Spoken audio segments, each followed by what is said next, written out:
T-Rex did not have wings.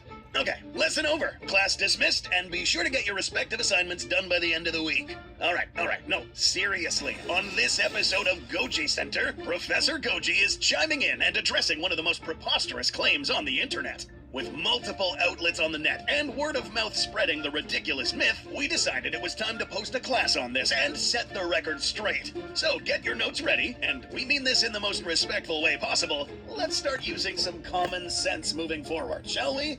Now, first things first, paleontology is a constantly growing science that could easily be defined as a subject people know of rather than know. Dinosaurs are popular, and a lot of people know of them, but your average everyday person, especially certain influencers, might drastically underestimate just how much study and work goes into this kind of field. And as with any popular subject, a lot of people weigh in on it. Now, let's be clear, anybody could get anything wrong. So if you hear someone repeating this, don't be some kind of smart aleck correcting them rudely. Give them the facts, not the sass. We, however, will be doing both. The reason? Well, because we're up against the single greatest source of distillation for information and misinformation alike, the internet. Over the past few years, there has been a recurring misconception that these tiny arms on the most famous dinosaur of all are not arms at all, but wings. Often using this particular image as a reference, which, by the way, was 1. Commissioned artwork to demonstrate a hypothetical cartilaginous wyvern-like wing structure on a T-Rex, and 2.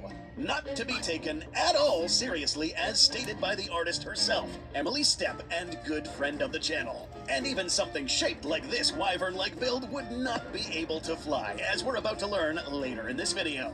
Before someone brings up the argument, if we don't know everything about dinosaurs, how can we possibly know it wasn't like this, right? How do we know if the dogmatic consensus view isn't wrong? How can we be so sure Tyrannosaurus wasn't literally just a dragon from ancient legend, swooping down from the sky and ripping things apart in the shadow of leathery wings?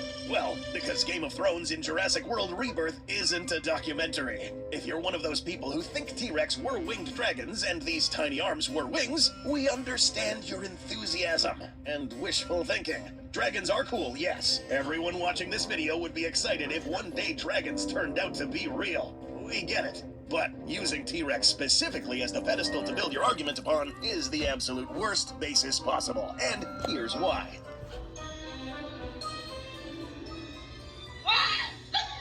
And that right there is why I believe that T-Rexes were the actual dragons. Like, does anybody else remember like a year or so ago when there were a couple of TikToks circling around basically talking about how T-Rexes actually Is she stupid? Is she stupid? had like wings, and that's why we think their arms are so small, because they were actually feathered wings. Like, I don't know, I'm no scientist, but like, look at that video that I just stitched. Look at how ridiculous that looks, and tell me that there's not a better explanation. The dragon apologists likely picked on T-Rex because it is indeed the most popular dinosaur, and naturally you're going to pick the most popular dinosaur to then paint them as dragons. But what you're forgetting is that this animal is the most popular for a reason. It is one of, if not the most studied dinosaur of all time. So much so that most debates about T-Rex now are mostly about the small details rather than the basics. For instance, we know T-Rex walked on 2 legs and was fast enough to catch up to some prey. But future research may improve our understanding on exactly how fast it can run. We know it had an incredibly powerful bite, though it is still debated exactly how strong it was. But note that absolutely nobody in the field argues how fast it could fly. When it comes to its skeleton, T-Rex is the best known dinosaur, with literally dozens of fossil specimens and many more closely related species available for comparison. So it's very safe to say the researchers have identified essentially every bone in its body. So, did T-Rex have the same bones you see in the wings of other animals? Technically, yes. And so do you. Don't get too excited now. The game was tied. Well, someone needs to win. Well, then we shall play... Oh, bonus time. No. allow us to demonstrate a principle known as homology. We've talked about this before, but the short of it is that all organisms in the same classification might have the same structures in their body, they just might be retooled for different purposes. A whale's flipper, a human arm, the forelimb of a lizard, and a bird wing are more or less composed of the same bones. This is because all the animals we just mentioned are all tetrapods, vertebrates composed of the same basic bones and parts. Wings and arms are what we call homologous structures, and something that seems to confuse people on the internet is that a wing is not a separate body part from an arm. A bird wing is built of one upper arm bone, two lower arm bones, the wrist bones, and then the fingers. Same things that are in a T-Rex arm or even your arm. So yeah, wings are arms. Unless we're talking about insects, this is true with any flying animal. The wing apologists are probably thinking, dude, you're proving our point. Well, not so fast. The way these arms were positioned is a clear indicator that these could definitely not flap or fold anything like wings. It's actually extremely obvious. Now, it is true that tyrannosaurs share a lot of similar features with birds. Both of them are part of arguably the most successful dinosaur family of all time, the Coelurosaurs, along with other members like raptors and therizinosaurs. In effect, you could think of tyrannosaurs and birds as almost like first cousins, coming from a shared family with a lot of the same traits. One way it was not bird-like, however, was flight. Feathers in most dinosaurs were for purposes like insulation to keep warm. Not all feathers are the same, and not all are useful for flying.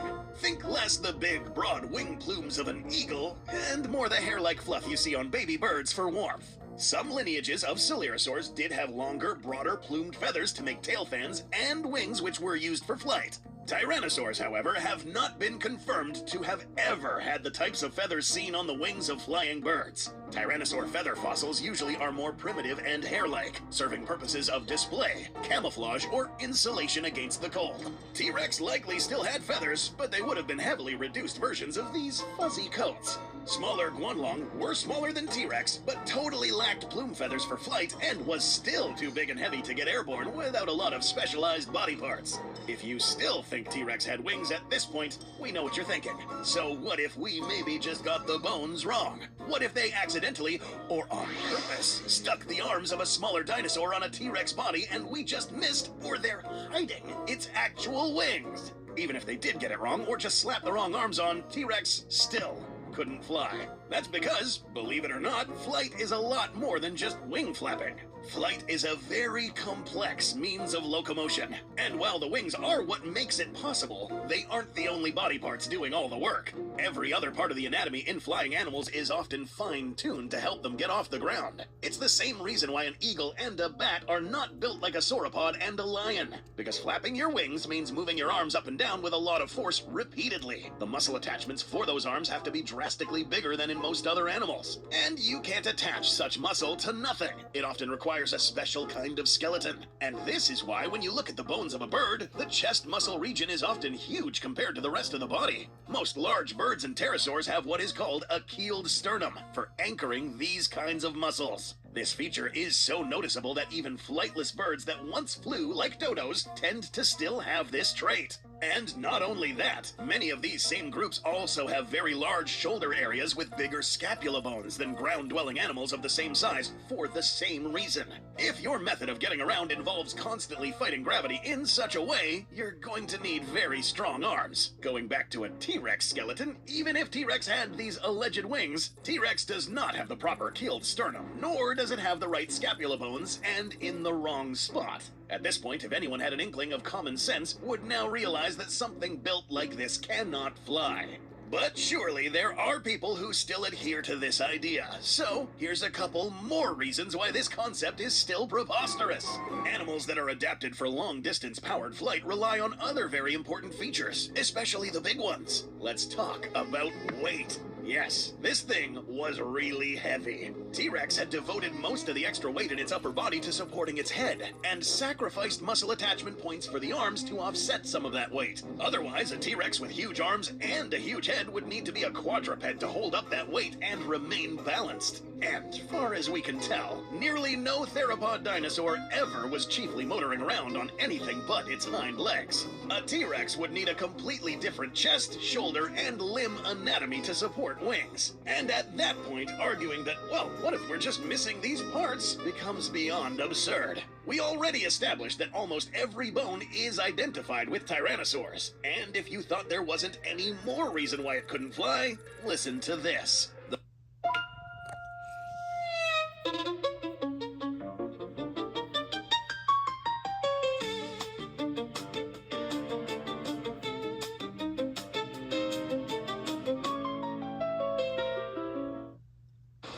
Disney's Moana is beloved by audiences worldwide and is now... The biggest birds and pterosaurs were toothless and beaked, and had a good reason why they didn't have heads full of heavy teeth like T-Rex, who, by the way, has some of, if not the heaviest teeth of any land carnivore to ever live. Then there's the matter of air resistance, in this case known as drag, where the air pulls against the body during flight. And a long tail on T-Rex creates a crap ton of it, and makes flight much less efficient. Large animals that could fly, such as the large Astarchids, benefited from having lighter bodies, less heavily built hind limbs, extremely hollow bones to reduce weight greatly, and very short tails. A complete contrast to anything T-Rex looked like. So yes, these guys were the closest thing nature ever came to giant dragons, weighing hundreds of kilos, not thousands, and with the body behind the arms being really small. T-Rex? Oh boy, yeah, basically the exact opposite. Even an average Rex was likely north of 7,000 kilos, and some of the biggest were north of 10,000. That's multiple elephants worth of mass we're talking about. And while T-Rex did have hollow bones, they weren't nearly hollow enough to get the effect needed for flight. Don't let these movies fool you. A beast the size and the shape of the Mutodon would struggle to get airborne, let alone something 40 times more massive. To get an airborne Rex, you'd need to completely redo its skeleton. Can't get it on all fours, so you'll have to make do on 2 legs. It would need to be drastically smaller and lighter to get it under 100 kilograms, change up the chest bones with keeled sternum to attach the right kind of muscles, lengthen the arms drastically, cause seriously, anyone with a drop of common sense would realize these are nowhere near big enough for flight, ditch the teeth and replace it with a beak for less weight, shorten the tail for the same reason, and lengthen out the feathers into plumes. And at that point, you might as well just call it an eagle because you've turned a Rex into a bird. Class dismissed.